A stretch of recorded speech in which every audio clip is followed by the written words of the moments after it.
The ants immediately organized the work in this way.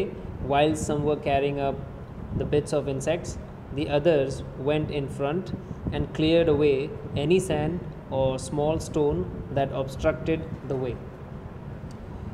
The ants, चींटियों ने immediately तुरंत ही organise किया, काम को ऑर्गेनाइज़ कर लिया, सुसज्ज कर लिया, मतलब अपने अपने बीच में बांट लिया. दिस वे, इस तरह से बांटा. वाइल सम अदर, मतलब इस तरह से बांट लिया उन्होंने काम. While some other were carrying up the bits of insects. उस समय कुछ जो इंसेक्ट्स के टुकड़े थे, मतलब जो कीड़े मकोड़ों को उन्होंने मार के रखा था, उनके जो टुकड़े थे वो उठा कर ले जा रही थी कुछ चींटियाँ. और तभी क्या होता है, दूसरी चींटियाँ वेंट इन फ्रंट, वो आगे आगे चल रही थी. And cleared away any sand और स्मॉल स्टोन, और वो कोई भी राह में आने वाला कोई भी सैंड या छोटा सा स्टोन वो क्लियर करते जा रही थी. छोटा सा पत्थर हो या उनके हिसाब से वो क्लियर करते जा रही थी. दैट ऑब्स्ट्रक्टेड द वे, जो उनके रास्ते में बाधा डालता था. ऑब्स्ट्रक्टेड का मतलब बाधा डाला, या तो बाधा डालता था तो उसको वो दूर करती थी. एट सम पॉइंट्स, कुछ जगहों पर, where it was difficult to get a foothold, कुछ जगहों पर जहाँ पैर रखने की जगह न मिले या पैर टिकाने की जगह न मिले. फुट होल्ड का मतलब पैर टिकाने की जगह, पैर टिकाने का स्थान. तो कुछ जगहों पर जहाँ पैर टिकाने का स्थान ढूंढने में मुश्किल हो, बहुत कठिन हो, these other ants would position themselves in such a way that the ants carrying the loads could easily climb them over, या the climb over them. तो तब वहाँ क्या होता था, these other ants, जो दूसरी चींटियाँ थी जो आगे आगे चलती थी, would position themselves, वो अपने आप को कुछ इस तरह से पोजीशन करती थी, कुछ इस तरह से वो कहीं ना कहीं बैठ जाती थी या जैसे भी हो, इस तरह से अपने आप को रखती थी. In such a way that the ants carrying up the loads, कि जिन चींटियों ने लोड्स मतलब भार उठाया हुआ था, could easily climb over them, वो आसानी से उनके ऊपर चढ़कर जा सकें ताकि फुट होल्ड उनको मिल जाए.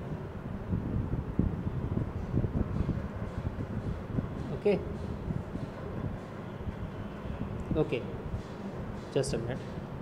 Near the top of the pit, अब वो जो खड्डा था, ठीक है, उसके टॉप, ठीक है, जो ऊपरी हिस्सा था, पिट मतलब खड्डा, जिसमें से वो इंसेक्ट्स को ऊपर की तरफ ला रही थी. However there was a small part of the way, एक छोटा सा हिस्सा वहाँ पे ऐसा था, विच वाज कम्प्लीटली, वो पूरी तरह से क्या था, स्मूथ एंड स्टीप. स्मूथ भी था, मतलब एक चिकना था, मुलायम था, एंड स्टीप भी था. स्टीप का मतलब एकदम सीधा था, मतलब ऐसा नहीं कि थोड़ा सा ढाल हो तो चढ़ने में आसानी हो, नहीं, एकदम सीधा था. स्टीप का मतलब सीधा, और मुलायम भी था. तो वहाँ तो ऑब्वियसली फिसलन वाली बात हो गई. Here there was no footholds, और यहाँ तो कोई फुट होल्ड भी नहीं था, यानी पैर रखने की जगह भी नहीं थी. The ends came up to these points, चींटियाँ इन पॉइंट्स तक तो पहुँच गई. एंड देयर प्रोग्रेस स्टॉप्ड, और वहीं जाकर उनकी जो प्रगति थी, जो आगे चलना उनका था, वो स्टॉप हो जाता है या स्टॉप हो गया. It seemed that after all they had been defeated, ऐसा लगा कि अब तो सारे के सारे डिफीट हो गए, मतलब हार गए. Okay. Of the many ends, उनमें जो बहुत सारी एंड्स थी, which try to climb this part, उन्होंने इस पार्ट को, कौन सा पार्ट, जो कि बहुत ही स्मूथ और स्टीप था, उसको क्लाइम करने की कोशिश की. Only one reached the top, मतलब बहुत सारी चींटियों ने कोशिश की, लेकिन उनमें से, ऑफ द बोला है ना, उनमें से बहुत सारी चींटियों में से एक टॉप तक पहुंच सकी, और इतना ही इनफ था. This one was immediately met by a number of ends, और यही चींटी बहुत सारी चींटियों द्वारा मतलब मिलती है, मतलब चींटियों को जाकर मिलती है. नंबर ऑफ एंड्स, बहुत सारी चींटियों, फ्रॉम दी एंट हिल, जो चींटियाँ एंट हिल में से आ रही थी. एंट हिल का मतलब चींटियों का जो घर होता है, जहाँ आपने खेतों में देखा होगा, तो चींटियों का घर, तो उसको एंट हिल बोलते हैं. जो मिट्टी का टीला होता है छोटा सा, उसको एंट हिल बोलते हैं, वहीं चींटियाँ रहती हैं. तो वहाँ से बहुत सारी चींटियाँ आ रही थी, और उनको ये जो एक चींटी जो टॉप पे पहुँच गई थी, वो आकर मिली. To whom it conveyed a message, और उन सभी को इसने एक मैसेज कन्वे किया. कन्वे करना मतलब देना, एक मैसेज दिया, ठीक है.